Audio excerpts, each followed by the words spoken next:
Oh, guys, there are some movies. They ask, why did they get a sequel? What, do we really need a sequel to this? Yes. Do you know I reviewed Pacific Rim yesterday? Well, guess what? This year, they gave this movie a sequel, and no one watched it. But Pacific Rim Uprising is the controversial sequel to Pacific Rim.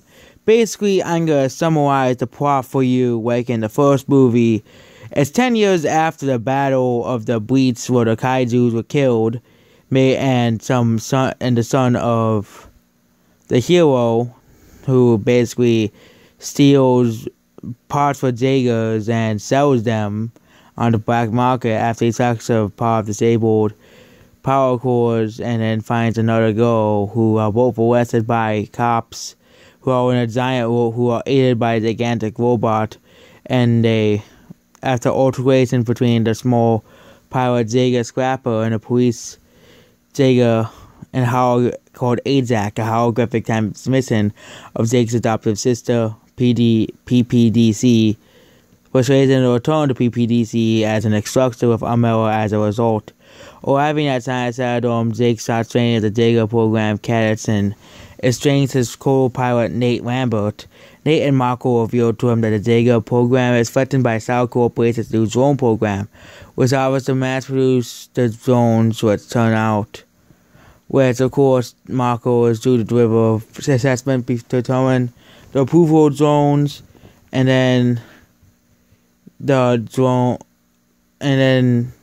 a rogue Jaeger kills her, and then her death prompts them to deploy the drones.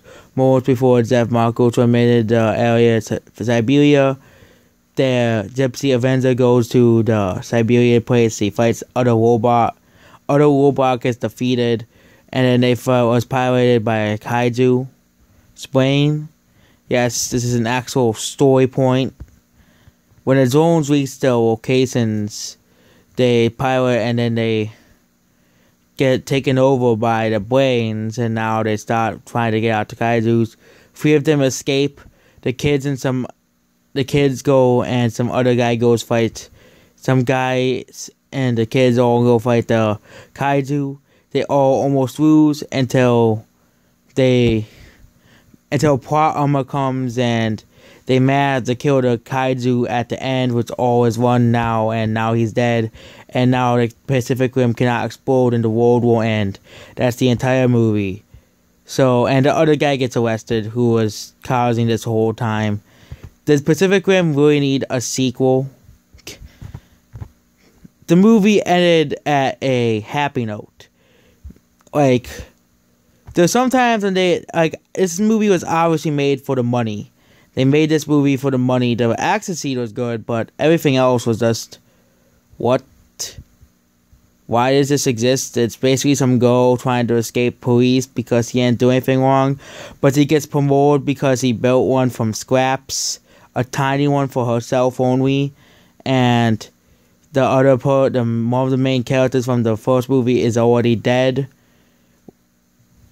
And basically this film was basically just, oh, you know those brains that we're preserving? We're just going to put them in the bodies of the robots so they can destroy humanity.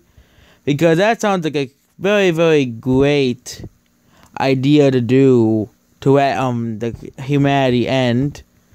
And the film just it doesn't understand. We don't understand why they made this film. It's still better than Atlantic Rim Uprising. That film was completely awful as well. It was even worse, like 10 times worse. But nobody really wanted to see this, as by the film even flopped in China. And that's all I have to say. I give this movie a 5 out of 10.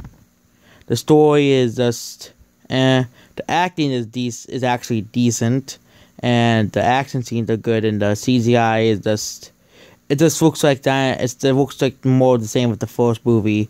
It doesn't have real stakes like the first movie. It just kind of like, they just kind of make up stuff like along lines to make the movie longer, which is never a good thing. And they said, "Oh, kaiju's escape." Was now we need a 20-minute action scene of the robots fighting the kaiju's, and then they eventually lose because they merge into one. So this movie is just not that good. It's one of my least favorite films I watched this year, and that's basically it.